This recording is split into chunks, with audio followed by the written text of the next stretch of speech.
नमस्कार. न्यूज डंकामध्ये मी महेश विचारे आपल्या सगळ्यांचं मनपूर्वक स्वागत करतो. मित्रांनो, देवेंद्र फडणवीस यांनी गुरुवारी एक प्रदीर्घ भाषण विधिमंडळामध्ये केलं आणि त्याच्यात प्रामुख्याने त्यांचा रोग जो होता तो नक्षलवादाकडे होता. नक्षलवादाचा जो वाढता प्रभाव आहे तो कमी करण्यासाठी कशा पद्धतीने प्रयत्न सुरू आहेत याविषयी त्यांनी सांगितलं आणि त्याच्यामध्ये मग तरुण पिढी या सगळ्या नक्षलवादाकडे कशी ओढली जाते याविषयीसुद्धा त्यांनी एक मार्गदर्शन केलं.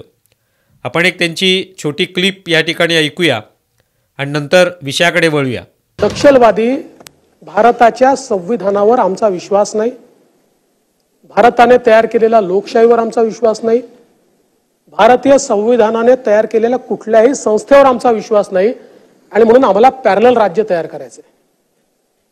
आणि ज्यावेळी देशामध्ये या नक्षलवादाच्या विरुद्ध एक मोठी लढाई सुरू झाली आणि मोठ्या प्रमाणात आम नक्षलवादी हे संपायला लागले, नवीन भरती कमी व्हायला लागली, त्यावेळी हा जो काही नक्षलवाद आहे हा शहरांमध्ये सेफ हेवन शोधायला लागला. देवेंद्र फडणवीस यांनी जे सांगितलं की नक्षलवाद जो आहे तो कशा पद्धतीने अराजक निर्माण करण्यासाठी, असंतोष निर्माण करण्यासाठी आणि ज्या सगळ्या संविधानिक व्यवस्था असतात तर त्या व्यवस्थांवर आघात करण्यासाठी कशा पद्धतीने वापरला जातो आणि त्यासाठी तरुण पिढी जी आहे त्यांच्यामध्ये कशा पद्धतीने हे सगळं पेरलं जातं, त्यांच्यामध्ये कसं बीजारोपण केलं जातं याविषयी फडणवीस सांगतात.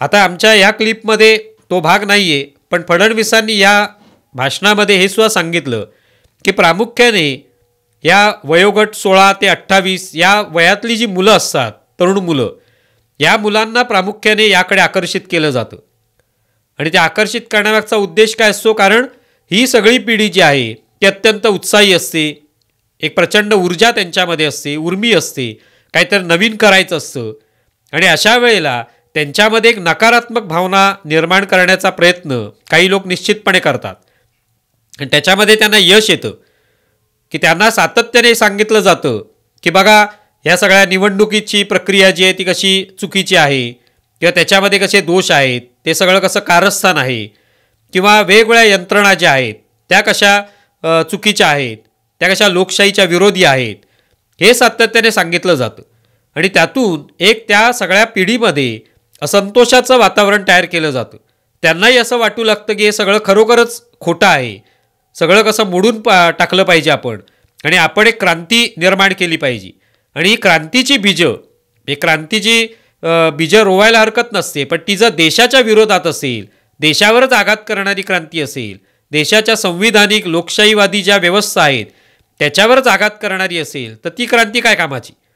पण तशी क्रांती निर्माण करणं हा प्रयत्न केला जातो हे फडणवीस सांगतात आणि हे सगळं आत्तापर्यंत सिद्ध झालेलं आहे. पण आता हळूहळू अशा पद्धतीने सगळ्या नक्षलवादाचा बिमोड करण्यासाठी यंत्रणा ज्या आहेत त्या कामाला लागलेल्या आहेत आणि अनेक वर्षात हा सगळा नक्षलवाद जो आहे त्याचा पूर्णपणे तो नक्षलवाद जो आहे तो नष्ट करण्यासाठी, समाप्त करण्यासाठी सगळ्या यंत्रणा कामाला लागलेल्या आहेत. गृहमंत्री अमित शहा यांनी सुद्धा सांगितलं होतं मध्यंतरी की 2026पर्यंत भारतातला संपूर्ण नक्षलवाद जो आहे तो संपुष्टात येईल. महाराष्ट्रामध्ये सुद्धा त्या दृष्टीने प्रयत्न सुरू आहेत. याच भाषणादरम्यान फडणवीस यांनी गडचिरोलीमध्ये जो नक्षलग्रस्त भाग मानला जातो तर त्या भागामध्ये कशा पद्धतीच्या विकास योजना ज्या आहेत त्या आणल्या गेलेल्या आहेत याविषयी सांगितलं.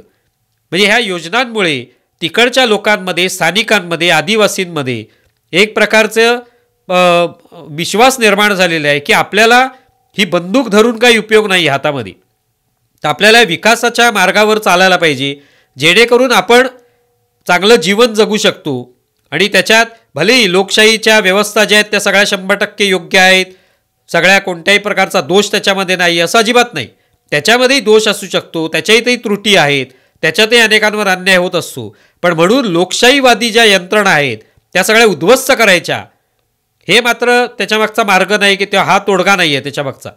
तर हा अनेकांना आता पटू लागलेला आहे, अनेक नक्षलवादी चळवळीतल्या लोकांना ते पटू लागलेलं आहे. मागे जून महिन्यामध्ये अशाच नक्षलवादी चळवळीमध्ये जवळपास 28 वर्ष काम केलेला एक नक्षलवादी म्हणून हातात बंदूक घेऊन या सगळ्या लोकशाहीवादी यंत्रणेविरुद्ध लढणारा असा कोल्हा तुंबरेटी याने आत्मसमर्पण केलं. देवेंद्र फडणवीस यांच्या समोरच त्याने आत्मसमर्पण केलेलं आहे त्याच्या पत्नीचं.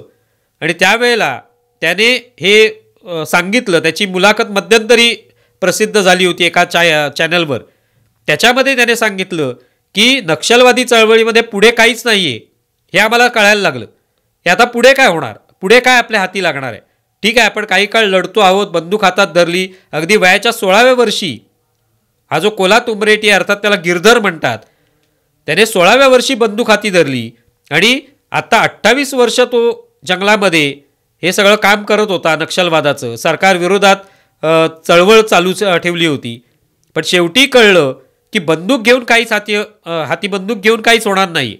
आपल्याला हाती संविधान धरायला पाहिजे, लोकशाहीवादी यंत्रणेवर विश्वास ठेवायला लागेल, त्या मार्गावरच चालावं लागेल. आणि त्या संदर्भातली क्लिपसुद्धा आम्ही दाखवतो. तर त्याच्यामध्येही त्याने जो विश्वास व्यक्त केलेला आहे तो आताच्या या पिढीमध्ये येऊ लागलेला आहे, चळवळीमध्ये असलेल्या लोकांमध्ये तो येऊ लागलेला असेल. सर, मुझे सरेंडर करने में मजबूर करने वाली बात ये है कि मैं 28 साल तो पार्टी में काम किया अलग अलग पदों पर, लेकिन मुझे आज समझ में आया कि अब इस नक्सल आंदोलन में आगे मुझे कुछ नहीं दिख रहा था सही रास्ता. और दूसरी तरफ अपने गढ़चिरौली में देखा जाए तो नक्सल आंदोलन आज की डेट में ख़त्म हो रही है. मतलब इसके कारण ये है कि यहाँ के लोग भी नक्सल से बहुत दूर हो गया है. किस लिए? मतलब पार्टी से जनता दूर होने की, मतलब जो गढ़चिरौली पुलिस ने विकास योजनाएं चलाई है, जैसे सिविक एक्शन प्रोग्राम, दादा लोरा खिड़की और ग्राम बेट जैसे प्रोग्राम लोगों के सामने ले जाकर पुलिस प्रशासन ने जो प्रयास किया है, विकास के मार्ग को अंदरूनी इलाकों तक लेके गया है, उसके तहत लोगों ने अभी हिंसा के मार्ग को छोड़ के शांति मार्ग को ज़्यादा पसंद करते हैं. इसलिए अभी कोई पार्टी में भी जाना नहीं चाहता है, मदद करना भी छोड़ दिया है. की आपल्याला या अशा चळवळीतून काहीच हाती लागणार नाही. सरकार विरोधात उभं राहायला पाहिजे, पण त्यासाठी जी काही यंत्रणा आहे, जे मार्ग आहेत कायदेशीर, त्या मार्गाने जाऊन आपण सरकारविरुद्ध लढू शकतो. भलेही त्याला वेळ लागेल, पण तो मार्गच योग्य असेल हे आता त्यांना सुद्धा कळू लागलेलं आहे.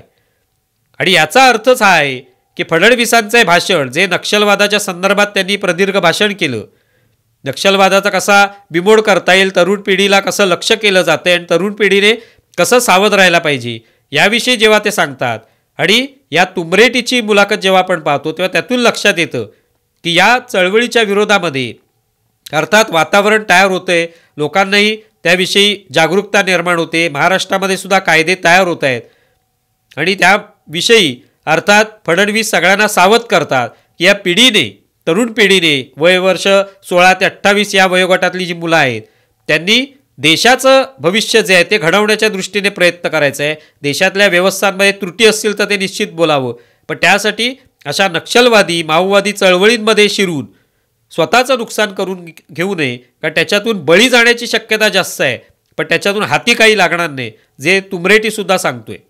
तुम्हाला या संदर्भात काय वाटतं हे जरूर कळवा. आमचा व्हिडिओ जास्तीत जास्त लाईक करा, शेअर करा आणि आमचे यूट्यूब चॅनल सबस्क्राईब करा. धन्यवाद.